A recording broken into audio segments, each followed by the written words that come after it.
Hi guys, and welcome to Escape with Watch Reviews. My name is Steve, and today we're going to be reviewing the Boderry Huo, H-U-O. The model number is BDA13.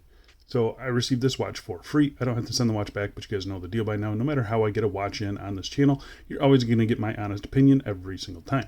And if by the end of this review you do want to pick one of these up, I'll be leaving a link down in the video description. Go check that out. That is an affiliate link, so if you use that link, it doesn't cost you any extra. It just earns me a little commission. It's an easy way for you guys to help support the channel and keep things running on this end.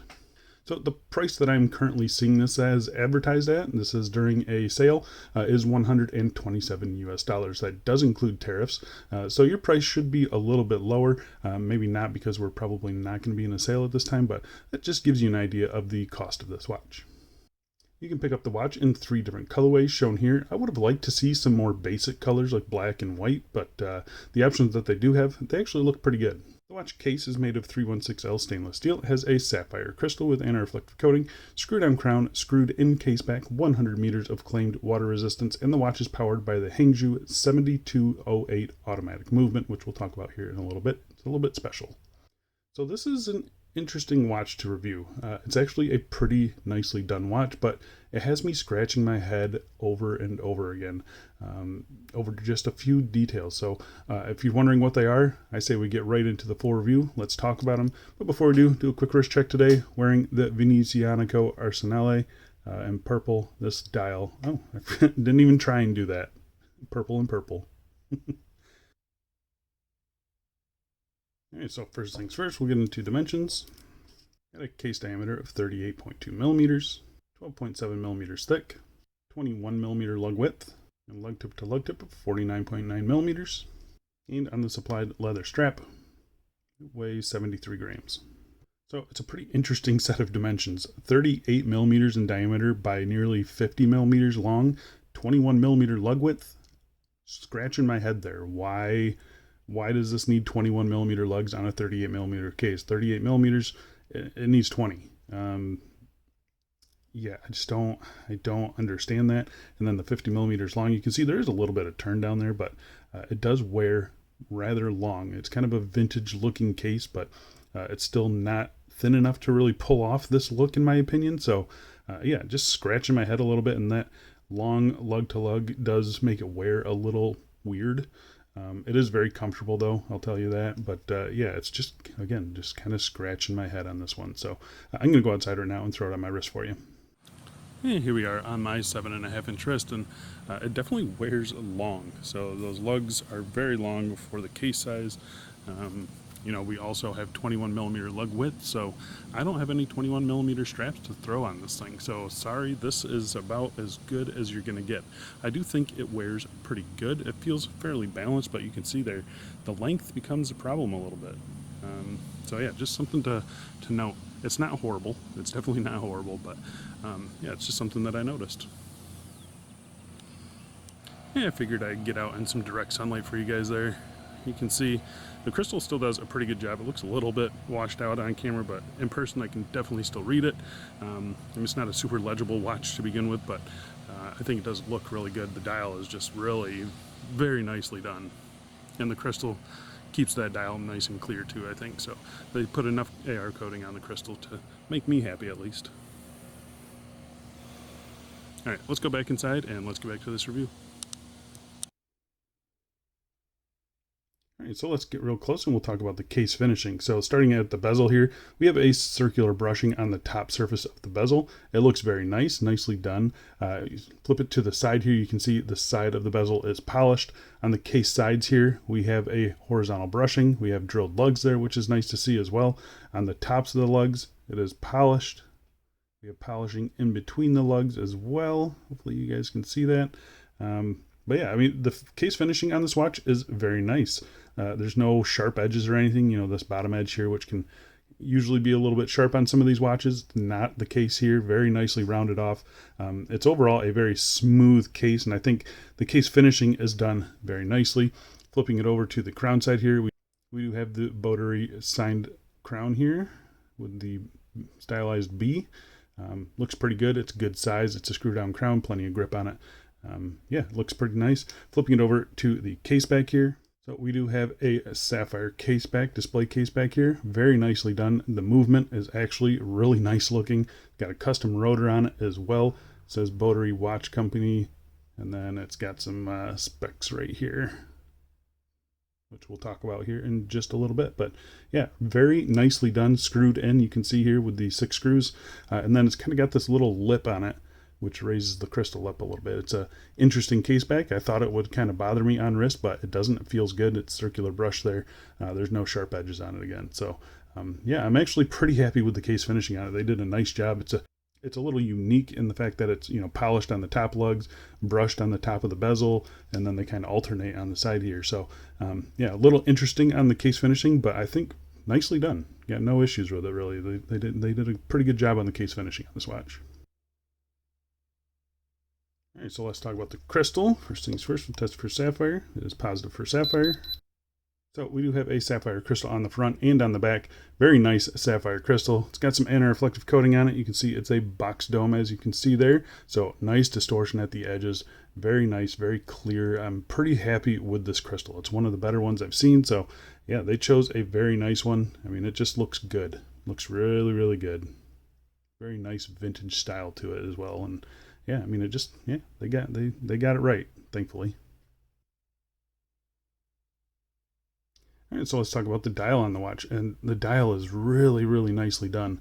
You can kind of see right here. So we have this texture in the middle here.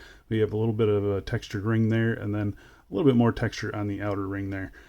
You've got your printed minute track around the outside, indices printed on this inner ring here.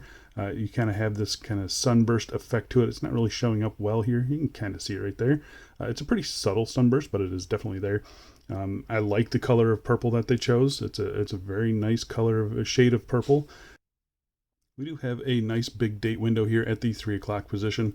That hangszhou movement gives you a nice big legible date window, so that's nice to see. Everything seems centered in there as well. I like the dial layout. It's kind of this sectored dial. There's no Boderry branding on it. There's just no text on it at all, which is kind of odd. I kind of expect something on this watch, maybe even down here, you know, straddling the 6 o'clock would be cool, but just nothing.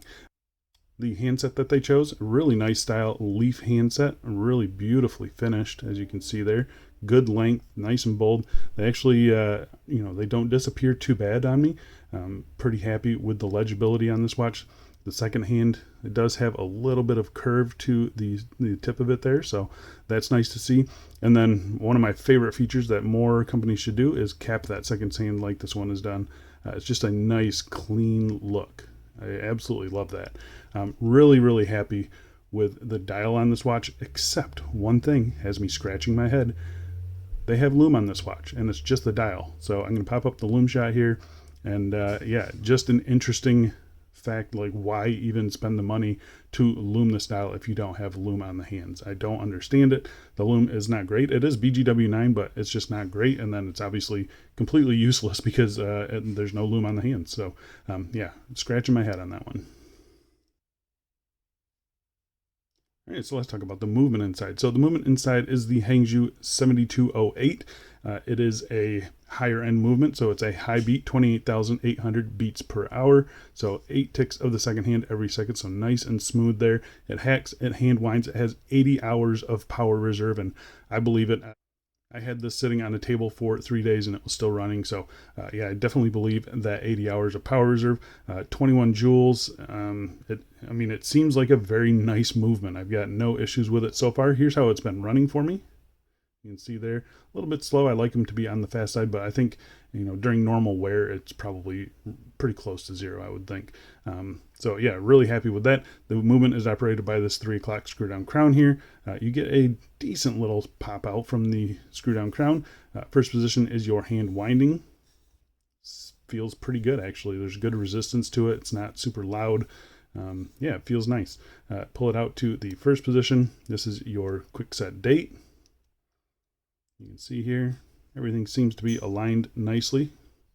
And then you pull it out to the third position. That hacks your movement every time. And then we'll check the hand alignment. Alignment seems to be spot on. The action on the crown seems a little light. There's not much resistance to it, but it's really not that bad. The crown seems to be pretty nicely done in there as well. There's not too much wobble. You press it in, starts up the movement every single time. It's one of those crowns where while you're screwing it in, you are winding the movement. So yeah, it's not anything to worry about. It's just something I thought I'd mention. But yeah, actually a really nice movement and nice looking movement. I mean, that's a very, very nice looking movement in my opinion. Really cool custom rotor on it as well.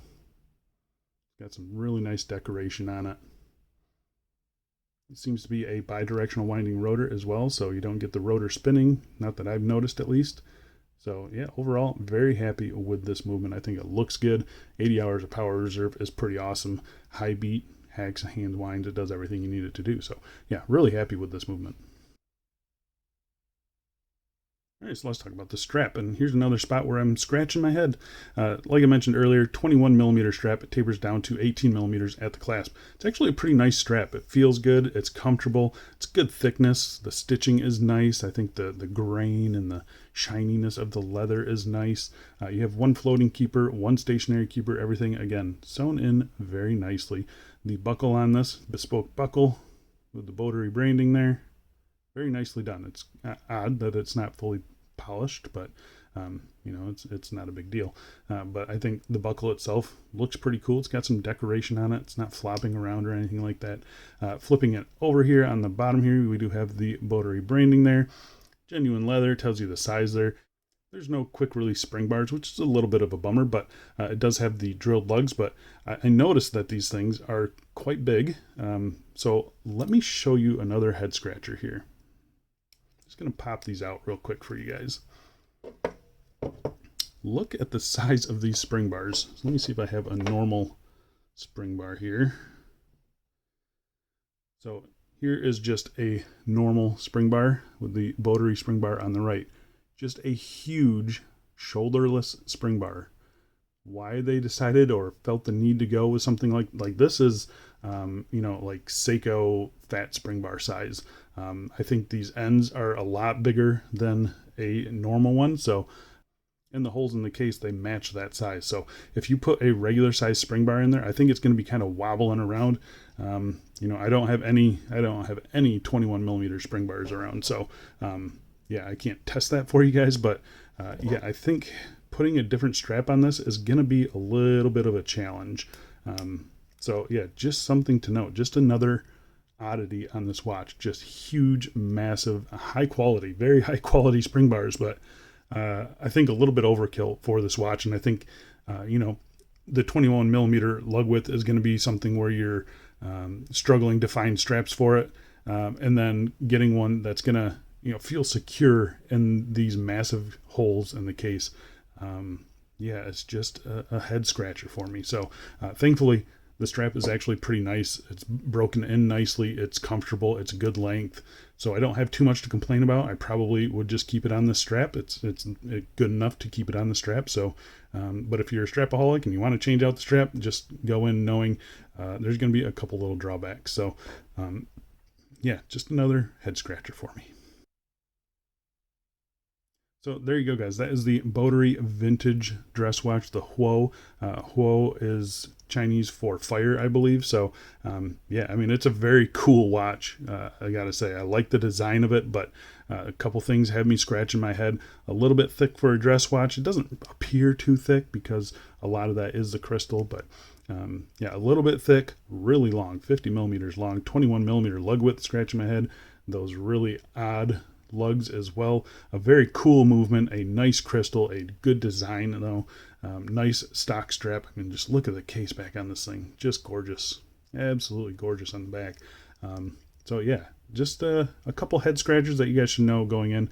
But if you're okay with those, I don't see any reason not to get this watch. It's actually pretty cool. Very nicely done from Boderry, and a little unusual for them. So yeah, it's nice to see them kind of stepping out of the box a little bit. But I'd like to see a little bit better execution, a little bit better decision making going forward. But like I said, it's really not bad as long as you know what you're getting going in. So I think that's it for me. Thanks a lot for watching, guys, and I'll see you in the next one. See ya.